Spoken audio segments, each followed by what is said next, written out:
Hey, salut à tous, c'est Loïc.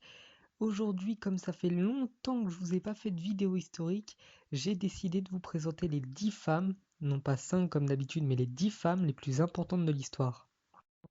Et du coup, comme j'aime énormément être organisé, j'ai pris la décision de vous les présenter de celles qui a vécu il y a le plus longtemps jusqu'à celles qui vivent de nos jours. Bien évidemment, si je veux parler d'histoire et des femmes les plus importantes, je suis obligé de commencer avec Cléopâtre.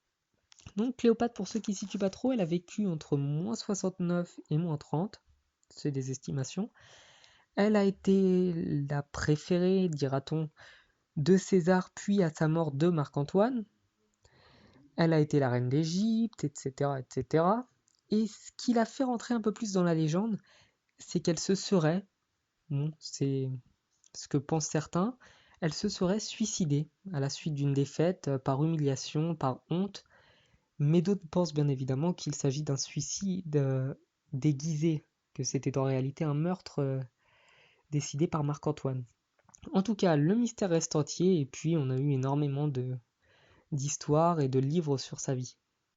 Et on change de continent et on prend la direction des États-Unis avec Sacagawea ou Sacagawea ou Sakakawea ou Sakakaka, je ne sais pas comment ça se prononce.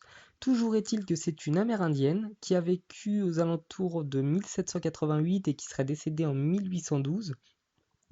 Donc elle, son importance est énorme dans la découverte de l'Amérique, puisque c'est elle qui a mené l'expédition de Lewis et Clark. Bon, ne croyez pas forcément l'histoire que les Simpsons ont racontée, et elle les a menés dans les tribus indiennes. Certaines étaient hostiles. Elle a évité 2 fois, il me semble, à tout le campement de se faire assassiner, puisque étant donné qu'elle-même était indienne, elle avait des rapports privilégiés avec eux. Et son histoire est rentrée dans l'histoire américaine, et beaucoup d'Américains lui rendent hommage. On a tous déjà entendu parler de Pierre et Marie Curie, et on sait tous plus ou moins que c'est eux qui ont découvert le radium. Mais qui était en réalité Marie Curie? Eh bien, c'était une physicienne et chimiste polonaise, naturalisée française quelques années plus tard, qui est restée célèbre comme étant la première femme de l'histoire à obtenir un prix Nobel de chimie pour ses travaux avec son mari. Donc c'est une vraie héroïne de l'ère moderne, parce que beaucoup étaient misogynes et ne s'imaginaient pas qu'une femme pouvait être aussi compétente qu'un homme, et elle a fait taire tout le monde. D'ailleurs, si certains sont intéressés, le laboratoire où elle a fait ses découvertes se trouve dans le 5e arrondissement. Donc je suppose, enfin je ne suis pas sûr que l'école est visitable. Et donc si vous voulez, je peux même vous donner le nom précis en description. Changeons à nouveau de continent et prenons la direction de Calcutta avec Mère Teresa. Donc Mère Teresa, pour vous situer, c'est une religieuse catholique, fervente chrétienne élevée dans l'Empire ottoman, qui a été naturalisée après, ou je ne sais plus trop comment, albanaise, puis finalement indienne, donc elle est de 3 nationalités. Elle a consacré sa vie à l'aide des orphelins et c'est fortement lié à l'éducation chrétienne pratiquante qu'elle a reçue de ses parents. Donc le fait marquant de sa vie, c'est son prix Nobel de la paix en 1979 et il me semble qu'en 2016, ils vont la canoniser, donc faire d'elle une sainte catholique. Restons toujours en Asie avec Aung San Suu Kyi. Excusez-moi la prononciation, je ne parle pas birman. Donc elle, comme je viens de le préciser, elle est birmane, c'est une femme politique qui a formé un parti anti-violence en Birmanie. Bien évidemment, la Birmanie n'aimant pas trop les droits de l'homme, ils l'ont assignée à résidence. Ça ne l'a pas empêché avec son parti de gagner des élections et de recevoir un prix Nobel de la paix, tout comme Mère Teresa dont je viens de parler en 1991. On prend de nouveau la direction des États-Unis d'Amérique avec une femme qui elle aussi a fait son entrée dans l'histoire comme une véritable héroïne. Il s'agit de Rosa Parks. Cette afro-américaine née en 1913 et décédée malheureusement en 2005 a refusé ce 1er décembre 1955 de se lever pour céder sa place à un blanc. Quoi de choquant, me direz-vous? Eh bien, il faut savoir qu'à l'époque, la loi disait et obligeait tous les Noirs à laisser leur place aux Blancs. Bien entendu, quand elle a refusé, elle a été inculpée et jugée pour trouble à l'ordre public et refus d'obtempérer à des lois. Bref, je ne vais pas commenter, si ce n'est pour vous dire que, en rebondissant sur l'actualité, on se rend compte que cette histoire de Burkini, eh ben, c'est un petit peu comme avec Rosa Parks. Sous prétexte que une loi bidon dit que telle personne n'a pas le droit de faire telle chose et telle chose dans un lieu public, eh bien, il peut être arrêté. Et c'est ce qui s'est passé avec des femmes, et c'est ce qui se passait avec les Afro-Américains.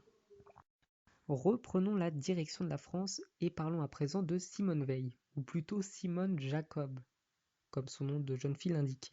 Elle est née en 1927 à Nice et fait partie des nombreuses personnes, fort heureusement ils sont nombreux, qui ont réussi à se sortir de la Shoah et à survivre des camps de concentration. Donc elle n'a pas fait que ça de sa carrière, même si c'est déjà une chose splendide et dont tout le monde peut se réjouir.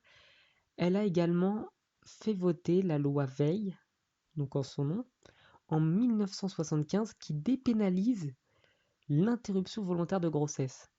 Donc ce que j'essaye de vous dire, c'est que si à notre époque les femmes peuvent interrompre leur grossesse après un viol ou parce que ça peut porter de gros problèmes pour leur santé, eh bien c'est uniquement grâce à elles.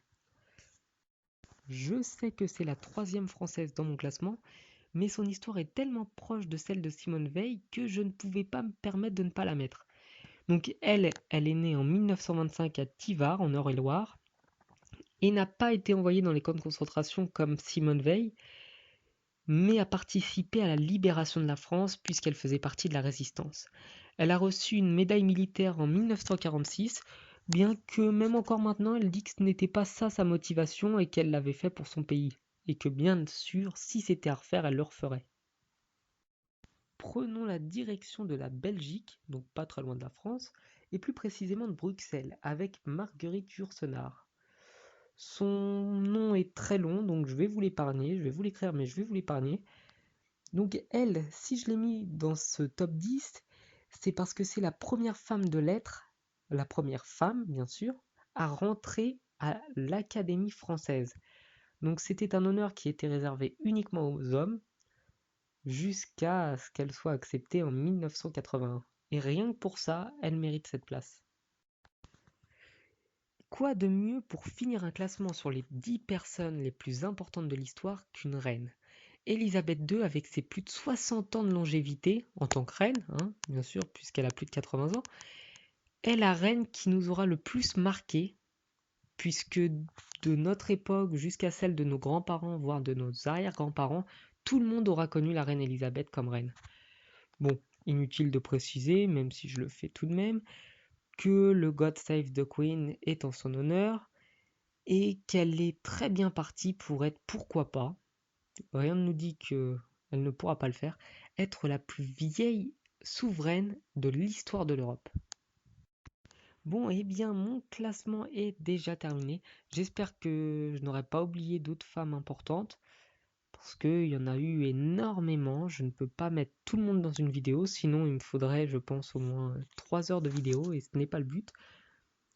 Donc, n'oubliez pas que tous les ans en France, il y a encore des centaines, voire des milliers de femmes qui sont battues tous les jours, que c'est une réalité qui est toujours présente et que la France et tous les autres pays du monde, puisqu'on n'est pas les seuls à devoir faire des efforts, devraient mettre des grosses campagnes de prévention pour le droit des femmes, pour la protection des femmes, et surtout si vous êtes victime ou même témoin d'une agression envers une femme, vous devez le signaler à la police, c'est ultra important. À part ça, vous pouvez aussi vous abonner à ma chaîne, puisque voilà, j'essaye de faire du contenu quand même.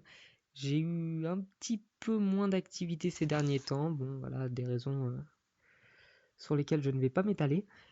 Mais donc j'ai besoin de vos commentaires, j'ai besoin de vos j'aime, j'ai besoin que vous ayez voir mes vidéos, que vous me fassiez part de vos remarques, et je vous dis à bientôt.